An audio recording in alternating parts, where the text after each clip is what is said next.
کہتے ہیں انسان کی زبان اور اس کا اخلاق اسے آسمان کی بلندیوں پر بھی پہنچا سکتا ہے اور اسے آسمان سے زمین پر بھی گرا سکتا ہے۔ انسان کی زبان میں ایسی طاقت ہے کہ وہ پتھر سے پتھر دل کو پگھلا سکتی ہے، نفرت کو محبت میں بدل سکتی ہے۔ یہی زبان انسان کو جنت اور جہنم میں لے جانے کا باعث بنتی ہے، لیکن کیسے؟ نبی کریم صلی اللہ علیہ وآلہ وسلم نے ارشاد فرمایا کہ اچھے الفاظ بولو یا خاموش رہو۔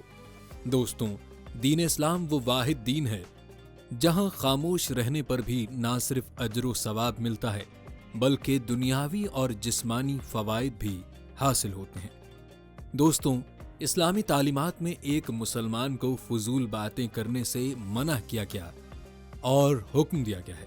دوستوں، ہماری خاموشی ہمیں کیسے فائدہ پہنچاتی ہے؟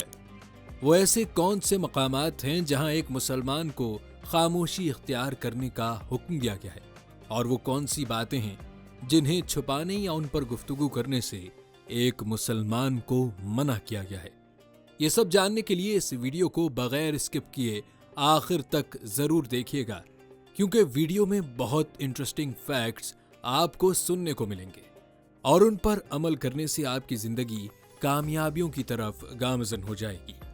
دوستوں، اسلامی تعلیمات جہاں انسان کو زندگی کے ہر پہلو کے بارے میں آگاہی فراہم کرتی ہے، وہیں زندگی گزارنے کے چند ایسے اصول بھی بتاتی ہیں جن کی بدولت زندگی گزارنے اور اس میں آنے والی مشکلات سے بچا جا سکتا ہے۔ رسول خدا حضرت محمد صلی اللہ علیہ وآلہ وسلم نے بہت سے مقامات پر خاموش رہنے کا حکم دیا۔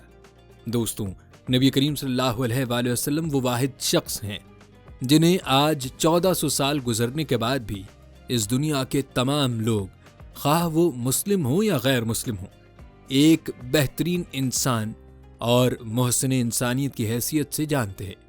نبی کریم صلی اللہ علیہ وآلہ وسلم نے بس اپنے اخلاق اور زبان سے دنیا بھر کے لوگوں کا دل جیتا۔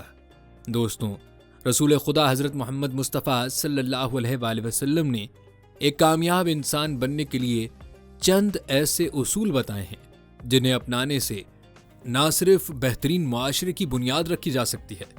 دوستوں، اسلامی تعلیمات کے مطابق اگر آپ کامیاب انسان بننا چاہتے ہیں تو یہ 10 کام ہرگز مت کریں، جن میں سب سے پہلا یہ ہے کہ کبھی بھی اپنی کامیابیوں کا چرچا مت کریں۔ دوستوں، آج کل کے زمانے میں نظر لگ جانا یا حسد کرنا ایک عام سی بات ہے۔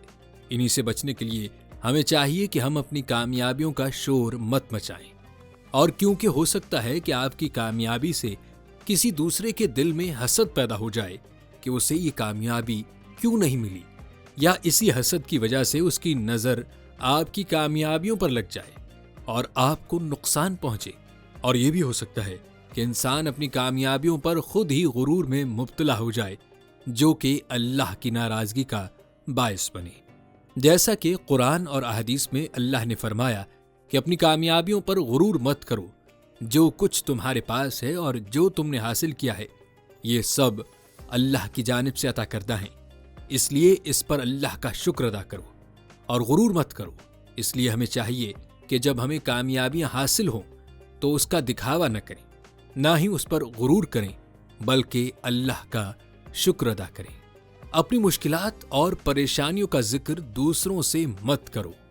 دوستوں، اپنی مشکلات اور پریشانیوں کا ذکر دوسروں سے کرنے سے نہ صرف آپ کی پریشانیوں میں اضافہ ہوتا ہے بلکہ ماحول میں نا امیدی پیدا ہوتی ہے اور دوسرے لوگوں کے لیے پریشانی کا باعث بنتا ہے۔ اسلام میں نا امیدی کو اسی لیے کفر کہا گیا ہے کیونکہ آپ کا اللہ سے بھروسہ کم ہوتا ہے۔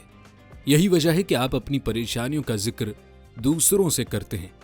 اس لیے ایک مسلمان کو اپنی پریشانیوں پر شور مچانے کے بجائے اس کے حل کے بارے میں سوچنا چاہیے اور اللہ سے اس کے لیے ہدایت اور مدد مانگنی چاہیے، کیونکہ اکثر دوسرے لوگ آپ سے مخلص نہیں ہوتے اور آپ کی پریشانیوں پر افسوس کے بجائے آپ کا مذاق بھی اڑاتے ہیں، اور بعض اوقات آپ کی انہی پریشانیوں سے فائدہ حاصل کرنے کی کوشش کرتے ہیں۔ اپنی نیکیوں کا اظہار کسی سے مت کرو۔ دوستوں، اسلام وہ واحد دین ہے جو صرف نیک کام کی نیت کرنے پر ہی اسے ثواب کی خوشخبری سناتا ہے، پھر چاہے وہ نیکی وہ کر جائے یا نہیں، لیکن صرف نیت کرنے پر ہی اس کے اعمال نامے میں وہ نیکی لکھ دی جاتی ہے۔ اسی لیے ہمیں انہی نیکیوں کے صلے کے لیے پریشان نہیں ہونا چاہیے، بلکہ اس کہاوت پر عمل کرنا چاہیے کہ نیکی کرو اور دریا میں ڈالو، یعنی نیکی کرنے کے بعد اس کا دکھاوا نہیں کرنا چاہیے اور نہ اسے جتلانا چاہیے، کیونکہ اگر آپ کسی کے ساتھ نیکی کر کے اسے جتلاتے ہیں تو اس سے نہ صرف اس کی دل آزاری ہوتی ہے بلکہ ساتھ ہی آپ کی نیکی بھی ضائع ہو جاتی ہے۔ اسی طرح قرآن کریم میں اللہ رب العزت فرماتا ہے کہ اگر تم خیرات ظاہر کر کے دو تو بھی اچھی بات ہے، اور اگر اسے چھپا کر دو اور فقیروں کو پہنچا دو تو تمہارے حق میں وہ بہتر ہے، اور اللہ تمہارے کچھ گناہ دور کر دے گا، اور اللہ تمہارے کاموں سے خوب خبر رکھنے والا ہے۔ سورۃ البقرہ۔ کوئی بھی اچھا کام یا کسی کے ساتھ بھلائی صرف اللہ کی رضا کے لیے ہی کرنی چاہیے، کیونکہ نیکیوں کا بدلہ صرف اللہ ہی دیتا ہے اور وہی دے سکتا ہے۔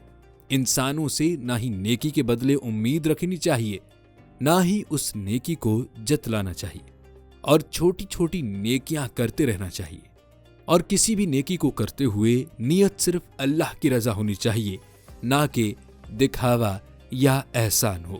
ناراضگی یا غصے کا اظہار کسی سے مت کرو۔ دوستوں، اگر کوئی آپ کے ساتھ برا کرے تو اس کے لیے غصے اور نفرت کے جذبات پیدا ہونا ایک فطری عمل ہے، لیکن اسے اپنے دل سے مستقل جگہ دینا نہ صرف انسان کی جسمانی بلکہ ذہنی صحت کے لیے بھی نقصان دہ ہوتا ہے۔ اس کے علاوہ حسد اور جیلسی جیسے جذبات آپ کی پرسنالٹی کو خراب کر دیتے ہیں۔ اسی لیے اسلام میں معاف کرنے اور بھول جانے کا درس دیا گیا ہے۔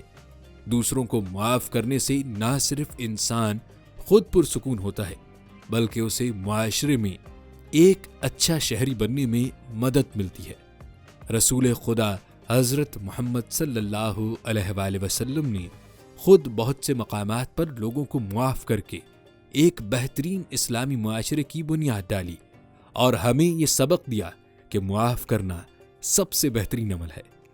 یہی وجہ ہے کہ کبھی ہمارے خوابوں اور مضبوط ارادوں پر دوسروں کی نظر بھی لگ جاتی ہے۔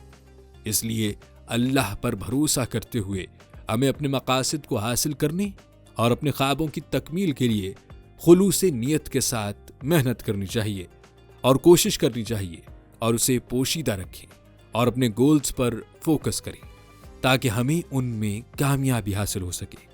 دوستوں، ان 5 نکات کے علاوہ وہ کون سے بنیادی اصول اور کام ہیں جو ایک کامیاب اور بہترین انسان بننے کے لیے کرنے چاہیے، اور ایک مسلمان کو کن کاموں کے بارے میں خاموشی اختیار کرنے کا حکم دیا گیا، اس حوالے سے ہماری اگلی ویڈیو دیکھنا مت بھولیے گا۔ امید ہے ہماری آج کی ویڈیو سے آپ کو بہت کچھ سیکھنے کو ملا ہوگا۔ ہماری حوصلہ افزائی کے لیے ویڈیو کو لائک اور چینل کو سبسکرائب کے ساتھ بیل آئیکن دبانا مت بھولیے گا۔ اللہ ہم سب کو ہدایت کی راہ پر چلنے اور ایک بہترین مسلمان اور انسان بننے کی توفیق عطا کرے۔ آمین۔